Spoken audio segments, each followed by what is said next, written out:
So over here, you can see that I have this particular composition file right here in Adobe Media Encoder, and it is an After Effects file with alpha channel. So let's say for some reason, I just want to export out the alpha channel. So you can go ahead and select any format for that. It doesn't matter. And then what you can actually just do is render the alpha channel only. Once you do that, you can see that everything becomes white right here, no color and nothing.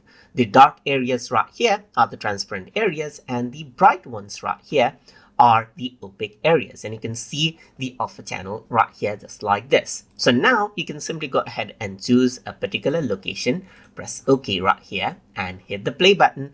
And once you do that, you can see that this is what you have right here. You can see that the alpha channel only renders out. And then this is what you see. You got the project's alpha channel only right here, which you can go ahead and utilize as you like. So that is how you can only go ahead and then render out alpha channel only inside of Adobe Media Encoder.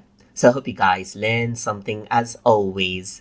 And as always, please like, comment, share, and subscribe